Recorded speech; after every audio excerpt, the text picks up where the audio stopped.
Semaners, kembali lagi di Satincast, Pusat Informasi dan Podcast. Nah, baiklah untuk teman-teman semua, pada hari ini kami berkesempatan untuk take podcast bersama narasumber hebat kita. Nah, baik untuk teman-teman semua mungkin belum pernah mengenal saya. Nah, jadi kata pepatah, tak kenal maka tak sayang maka tak kenal. Nah, perkenalkan, nama saya Bagas Surya Pratama, saya selaku Ketua Jurnalistik SMA Negeri 1 Tempuling.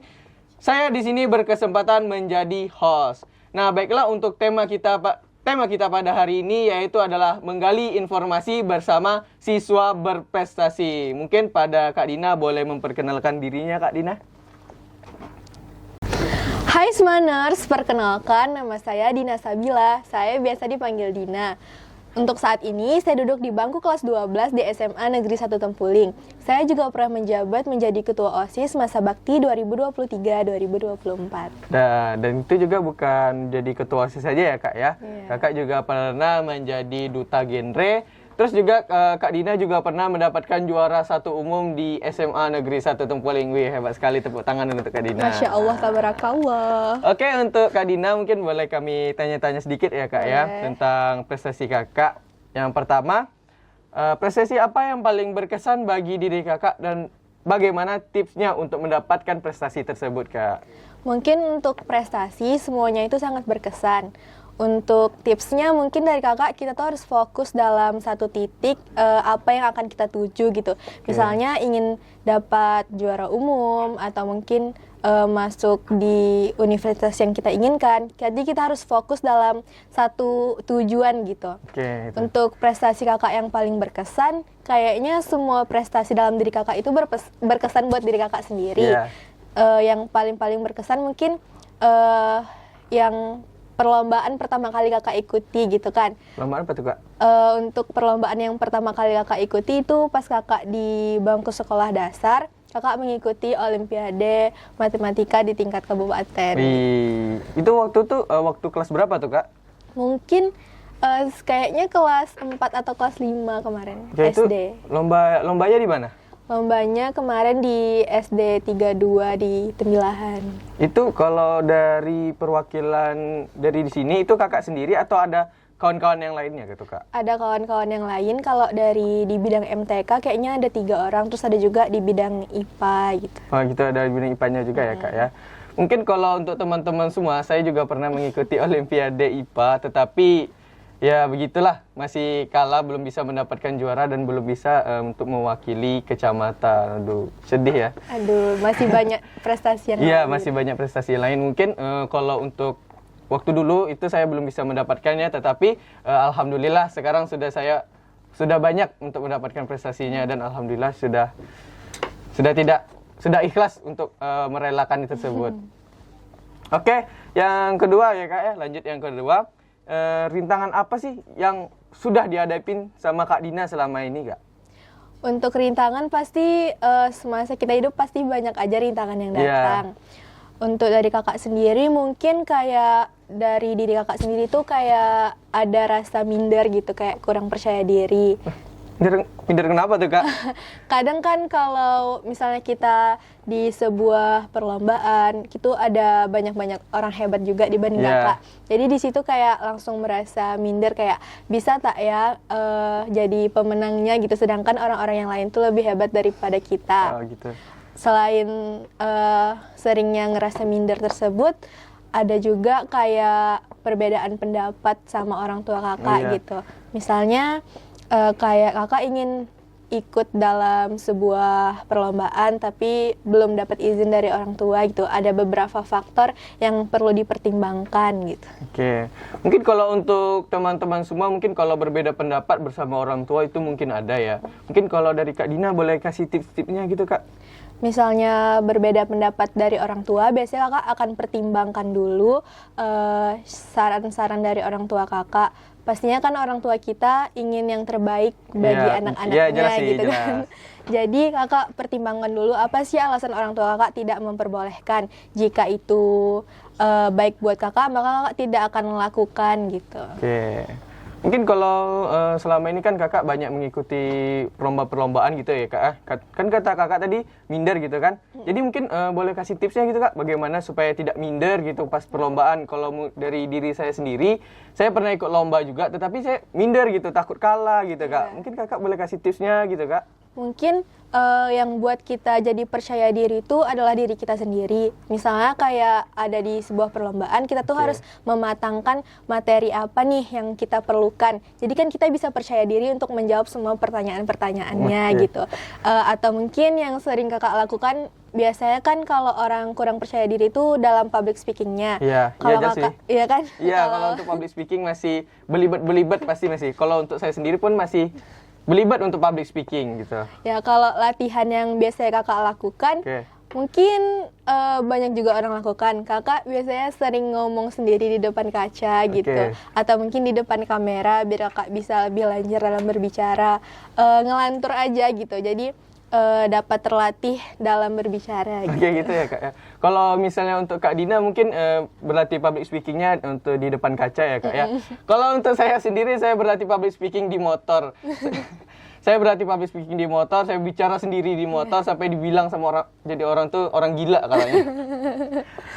Mungkin itu ya kak, supaya tips-tips untuk mendapat public speakingnya oke, yang bagus. Mungkin dari selama ini saya lihat Kak Dina sangat bagus public speakingnya. Terus juga waktu itu Kak Dina pernah menjadi menjadi narasumber untuk LDK ya kak ya.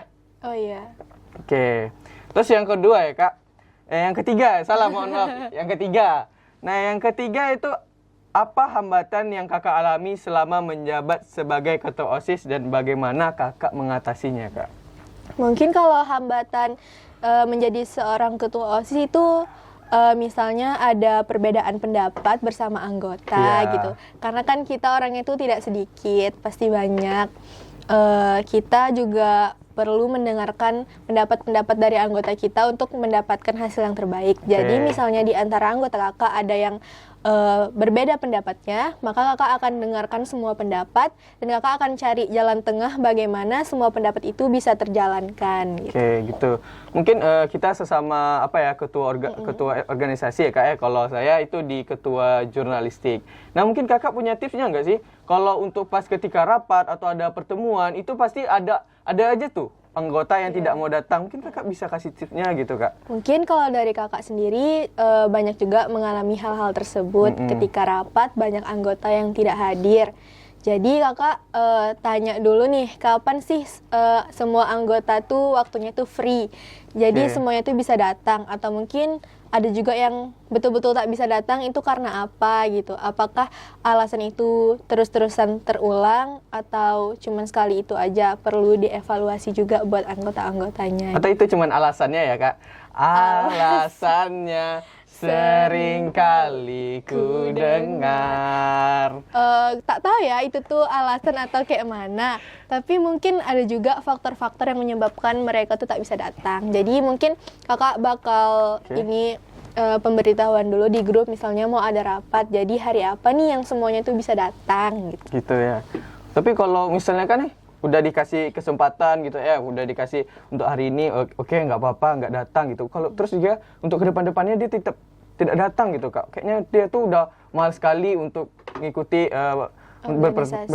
berpartisipasi dalam kegiatan gitu kak. Itu bagaimana tuh kak? Mungkin kalau dari kakak akan bakal kakak tindak lanjuti. Gimana sih, apakah dia masih mau lanjut di organisasi ini atau stop aja gitu kan. Terus jika dari kakak kurang dihiraukan juga sama mereka, mungkin kakak akan bawa ke pembina gitu. Kalau kita lihat ya kak, kalau di dalam organisasi pasti banyak yang izin. Terus nanti kalau kita udah nggak apa-apa izin aja. Terus nanti pasti dia berlanjut gitu ya kan kak ya. Itu pun susah kali untuk mengatur anggota tersebut kayak gitu. Tetapi kadang kita kasihan juga mau mengeluarkannya gitu. Karena kan orang itu mau butuh juga di organisasi tersebut. Terus ya kak, yang keempat, bagaimana cara Kak Dina untuk membagi waktu dan mengatur waktu dalam belajar dan berorganisasi? Mengingatkan kakak itu ada sebagai mantan ketua OSIS waktu dulu, terus menjadi duta genre juga. Terus juga kakak di akademik ada mendapatkan juara 1 umum ya kak ya. Itu mungkin bagaimana sih cara kakak untuk mengatur waktunya? Padahal kan itu hebat kali kak, menjadi ketua OSIS, terus sekaligus menjadi juara 1 umum di SMA Negeri 1 Tempuling.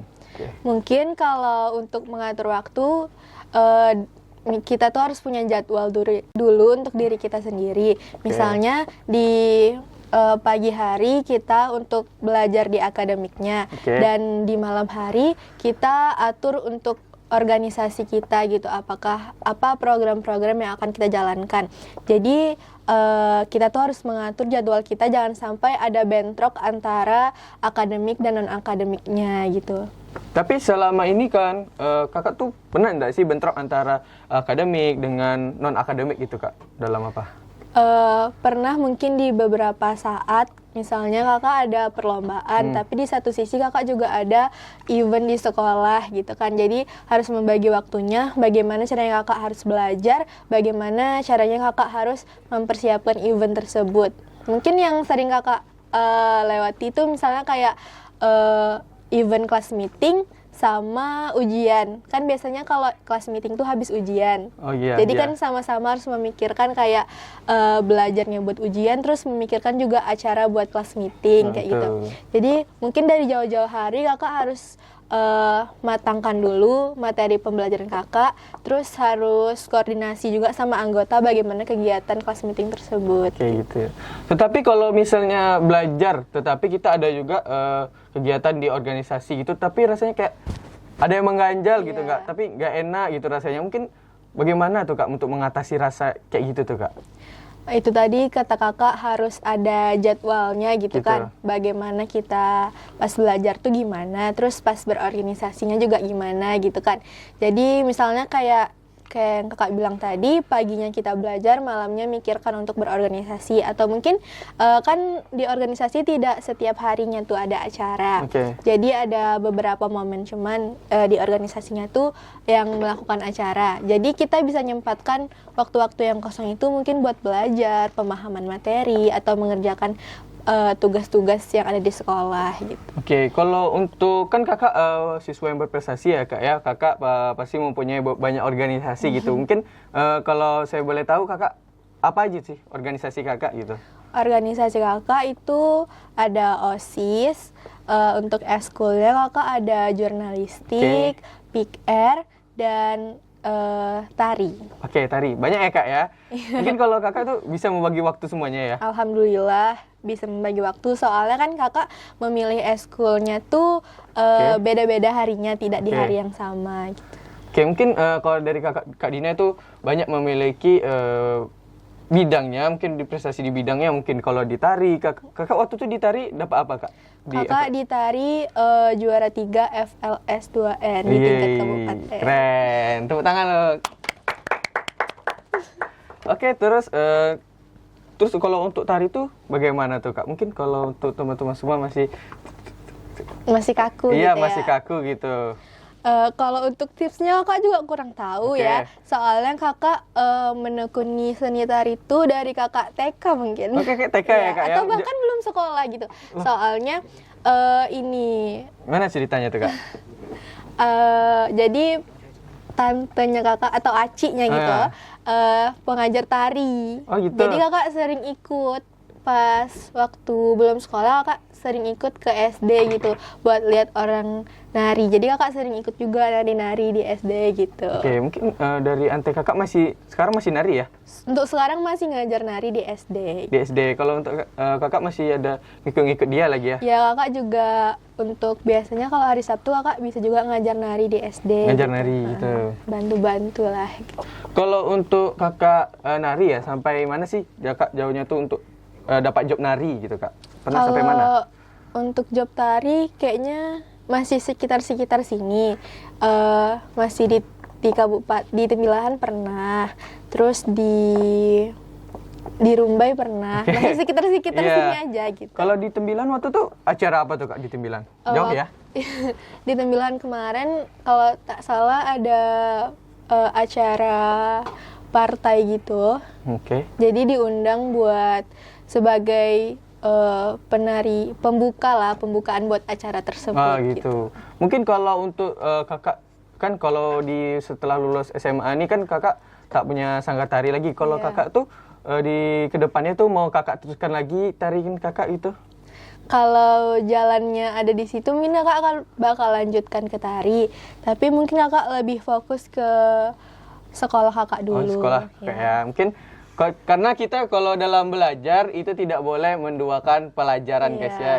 Harus tetap menomorkan satukan pelajaran. Iya. Terus kalau untuk duta genre kakak gimana tuh kak? Kalau untuk duta genre kemarin kakak kan di kabupaten, walaupun belum bisa jadi winner, Iya, tapi apa-apa. bisa senang gitu ketemu banyak-banyak orang hebat dari Kabupaten Inhil ini, dari berbagai macam sekolah gitu kan. Kakak juga bisa kenal banyak orang, bisa menambah relasi gitu. Oke. Jadi kakak dari duta genre kakak lebih sama hidup kakak tuh lebih apa ya namanya? Lebih peduli sama Iya, hidup iya. kakak gitu. Terus lebih berencana untuk kedepannya Ya, gitu. sesuai dengan duta genre itu adalah remaja yang berencana. Nah mungkin Generasi berencana. kalau untuk Kak Dina, apa sih rencana ke depannya untuk bagi Kak Dina gitu? Untuk rencana kedepannya mungkin kakak akan lanjut ke perguruan tinggi. Untuk saat ini kakak sedang persiapan seleksi nasional berbasis prestasi atau bisa dikenal dengan SMBP. Semoga bisa lulus gitu. Ya, amin. Untuk sahabat-sahabat semua, tolong doakan Kak Dina, semoga dia lulus di SNBP di Amin. sekolah. Di sekolah mana Kak? Di universitas mana? Mungkin masih di Pulau Sumatera. Oke, Pulau Sumatera. Doakan ya teman-teman semua, boleh nanti teman-teman semua kolom dengan menjawabkan amin, oke? Terus untuk lanjut ya Kak ya, kita mau tanya-tanya lagi bagi Kak Dina. Terus terus untuk Kak Dina, kan itu duta genre itu kayak bagaimana perjalanan kakak gitu menjadi duta genre gitu ya Kak? Kalau untuk di duta genre kemarin kami melewati seleksi-seleksi gitu ya, ada tes tertulis, ada tes bakat, ada tes wawancara gitu. Itu berkaitan materinya dengan kehidupan remaja gitu Tuh. dan kesehatan remaja juga. Untuk itu kalau untuk tesnya di Tembilahan ya Kak? Iya, di Tembilahan kemarin. Terus juga kalau untuk duta genre gitu kan, kalau bisa kita berbicara tentang duta atau lain sebagainya itu kita tuh harus perfect gitu ya Kak ya. Pasti orang akan memikirkan kalau kita tuh perfect gitu, kalau kita itu pintar gitu, tapi Iya. kayaknya apa gitu kan, tidak juga kita tuh masih punya kelemahan gitu. Iya. Karena setiap manusia itu mempunyai kekurangan. ya ada kekurangannya. Kita tidak bisa mengukur kalau walaupun dia duta tetapi dia harus perfect, tidak guys, karena kita selakunya manusia itu tetap mempunyai kekurangannya. Nah, untuk teman-teman semua mungkin kita sudah di akhir pembicaraan. Nah, mungkin dari Kak Dina boleh kasih motivasinya untuk teman-teman semua yang lagi nonton ya Kak. Untuk teman-teman semuanya yang lagi nonton, teruslah berprestasi sebanyak-banyaknya. Teruslah fokus ke depan, jangan lihat yang di belakang. Fokus dalam satu titik yang akan kalian tuju. Dan jangan lupa selalu libatkan Allah Subhanahu wa Ta'ala, keluarga, dan orang-orang terdekat kalian dalam setiap perjalanan kalian. Oke, jadi untuk teman-teman semua jangan lupa untuk berusaha untuk meningkatkan prestasinya dengan sesuai bidangnya masing-masing, karena usaha tidak ada yang mengkhianati hasil. Nah, untuk teman-teman semua mungkin ini sekian Tech Podcast dari kami. Untuk teman-teman semua yang nonton jangan lupa like, share, and comment. Nah, jadi untuk teman-teman semua boleh komen siapa sih selanjutnya yang akan kami undang di podcast kami kali ini. Nah, untuk teman-teman semua, see you in the next video.